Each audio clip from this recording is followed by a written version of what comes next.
Last वाले lecture में हमने सीपी और सीवी के बारे में सीखा था। सीपी मोलर स्पेसिफिक हीट है कांस्टेंट प्रेशर पर, सीवी मोलर स्पेसिफिक हीट है कांस्टेंट वॉल्यूम पर। और दोनों केसेस में है ना, जब कांस्टेंट प्रेशर था या कांस्टेंट वॉल्यूम था, दोनों केसेस में आप क्वांटिटी ऑफ गैस लेते 1 मोल और टेम्परेचर में राइज करते यूनिट डिग्री। तो हमारे हिसाब से दोनों वैल्यूज इक्वल होनी चाहिए, जबकि सीपी ग्रेटर देन सीवी है। कारण when mole wall of gas is heated at constant pressure, जब कांस्टेंट प्रेशर पर हम इसे हीट कर रहे हैं तो heat given to the gas is being used in 2 ways. क्योंकि प्रेशर कांस्टेंट है, वॉल्यूम तो चेंज होगा। A part of the heat used in doing the work as gas expands and other part is stored as internal energy which results the increase in temperature. अब आपने जैसे 20 joule heat दे दी और आप मानकर चल रहे कि 20 की 20 जूल उसके टेम्परेचर को बढ़ा रही है। इनफैक्ट ऐसा नहीं हो रहा। 20 में से 5 जूल, 6 जूल, 7 जूल, ये जो भी एक क्वांटिटी ऐसी जो वर्क करने में खर्च कर रहा है, तो उसके अंदर तो स्टोर 20 से कम हो रही है। समझ रहे हो नहीं समझ रहे हो? तो इसीलिए जो आप एनर्जी हीट दे रहे हो, उस हीट का एक पार्ट तो यूज़ हो गया वर्क करने में, रिमेनिंग पार्ट केवल उसके अंदर स्टोर हो रहा है।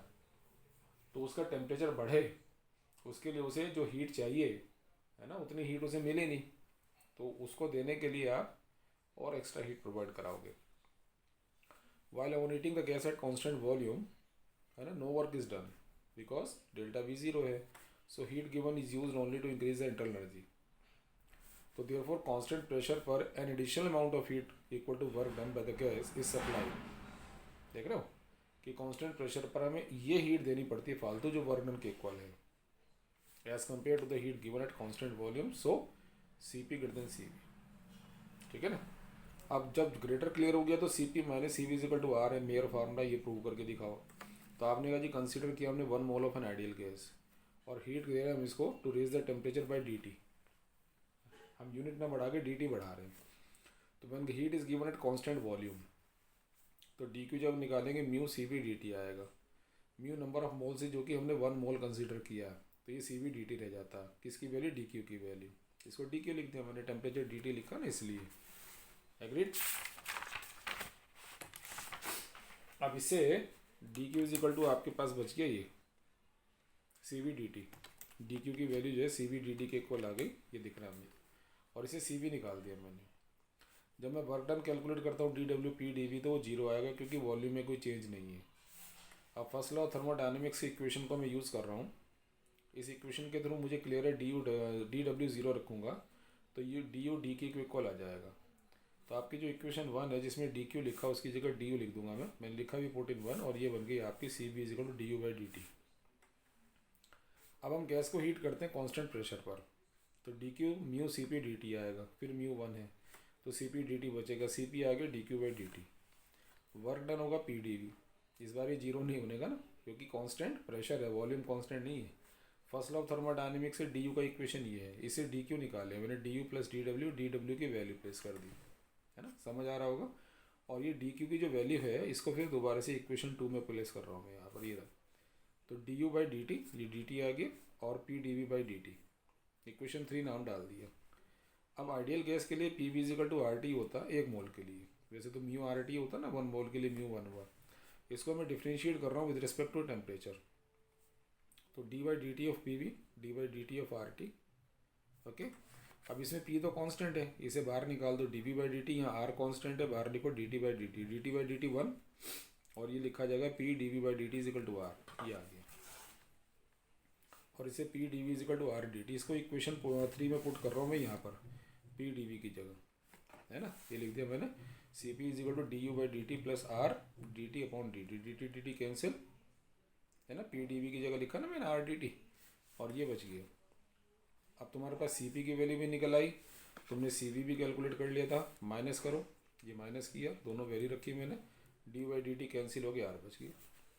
अब ये जो रिलेशन है 1 मोल ऑफ गैस के लिए है, अगर इसे मैं मोलर मास से डिवाइड कर दूँ, है ना, ये डिवाइड कर दिया, तो ये स्मॉल में पहुँच जाएगा। ये हो जाएगा 1 ग्राम ऑफ गैस के लिए, क्योंकि मोलर मास से जब तुमने डिवाइड कर दिया तो मास तो 1 हो गया ना, फिर ये आ जाएगा। तो ये रिलेशन 1 मोल ऑफ गैस के लिए, ये 1 ग्राम के लिए। और इसकी वैल्यू कितनी होगी? r/m। m कितना होगा डिपेंड करेगा गैस कौन सी। जैसे हीलियम है तो 4 होगा, हाइड्रोजन है तो 2 रह जाएगा, ऑक्सीजन है तो 32 हो जाएगा। समझ रहे? ना थर्मोडायनेमिक प्रोसेस, जिसमें पहला प्रोसेस है आइसोथर्मल प्रोसेस।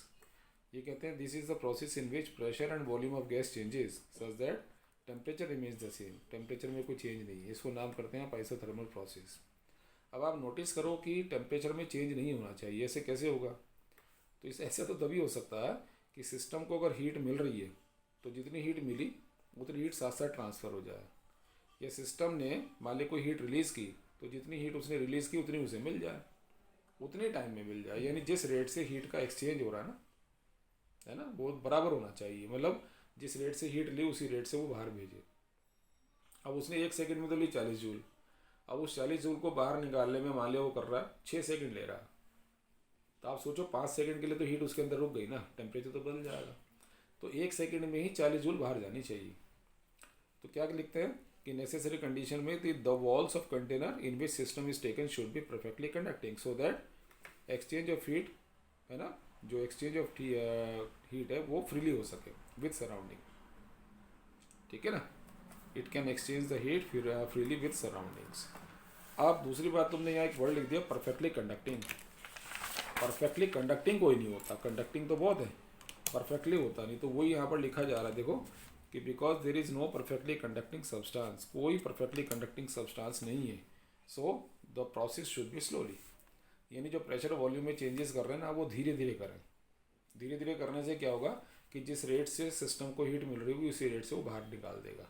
इक्वेशन बनेगी इसकी P V equal to constant, इसको ऐसे भी लिख सकते हैं P V equal to mu R T, mu number of moles है, और न्यूमेरिकल्स के लिए P two V two is equal to P one V one. अब अगर मैं आइसोथर्मल प्रोसेस पे फर्स्ट लॉ ऑफ थर्मोडायनेमिक्स को अप्लाई करूँ तो आपको मालूम है आइसोथर्मल प्रोसेस में टेम्परेचर में कोई चेंज नहीं आ रहा, यानी डेल्टा यू ज़ीरो होगा। मैंने बताया भी था कि इंटरनल एनर्जी का जो चेंज है वो टेम्परेचर को ही रिप्रेजेंट करता है। तो delta U Q minus W, zero रखा, Q is equal to W. यानी isothermal process total amount of heat given to the system is being used in doing the work by the system. सारी की सारी heat जितनी आपने the system ने work करने में खर्च कर दी होगी। इसी सिस्टम में अगर मैं आइसोथर्मल प्रोसेस में वर्क डन का फार्मूला बनाऊं तो देखो वो पिस्टन रखा हुआ है, याद करो, एक सिलेंडर है जिसमें गैस भरी हुई है, गैस का प्रेशर पिस्टन पर आया, इसकी वजह से ऊपर मूव कर गया डी एक्स डिस्टेंस। तो consider mu moles of an ideal gas in a cylinder which is fitted with a movable piston. Area cross section इसका ए है, प्रेशर ऑफ गैस पी है, तो गैस ने जो फोर्स लगाया होगा इस पर वो पी इंटू ए लगाया होगा। पिस्टन मूव कर गया डिस्टेंस डी एक्स, ये सब पहले कर चुके हैं आप, तो यह आ जाएगा F D x. Okay, F की जगह पी इंटू ए लिखा मैंने और ए डी एक्स को डी बी। अब मैंने मान लिया वॉल्यूम V1 से V2 तक चेंज किया, तो टोटल वर्क के लिए मैं इसको इंटीग्रेट कर दूंगा लिमिट लगाकर। अब यहाँ से हम ये गलती ना करें कि P को बाहर लेकर dV का इंटीग्रेशन कर दें, ये मानते हुए कि P कांस्टेंट है। नहीं, देखो ना, गैस क्योंकि आइसोथर्मली एक्सपेंड हो रही तो P V equal to mu R T होगा, P की value mu R T upon V है, तो P तो V पर डिपेंड करने लग गया। इस वैल्यू को मैं यहाँ लगाऊंगा, तो ये mu R T upon V D V, और डी वी बाई वी बचेगा ये, इसका integration log v to the base E हो जाएगा, लिमिट ये लगी रही। इसको लिख लेंगे log v2 minus log v1, और log में माइनस का मतलब डिवीजन। आ गया आंसर, देखो ये बेस ई पर है। अब जो हम टेबल होती है हमारे पास वो 10 बेस पर होती है, तो इसे 10 बेस पर लाने के लिए इससे मल्टीप्लाई करेंगे, तो 2.303 mu R T log base 10 पर v2 बाई वी वन। अच्छा, ये भी तुम्हें मालूम है P2 V2 P1 V1 के इक्वल, इससे V2 बाई V1 निकालेंगे, P1 बाई P2 रख देंगे यहाँ पर, ये बन जाएगा। और क्योंकि आइसोथर्मल प्रोसेस में आपने प्रूव किया था Q is equal to W है, क्योंकि डेल्टा यू ज़ीरो होता है, तो W का जो फार्मूला है वो Q के लिए भी एप्लीकेबल होगा। समझे ना? तो ये आपका वर्क डन हो गया। तो इसमें P को कांस्टेंट लेकर बाहर मत निकाल देना। देखो P जो है V पर डिपेंड कर रहा है, it is P is a function of V है।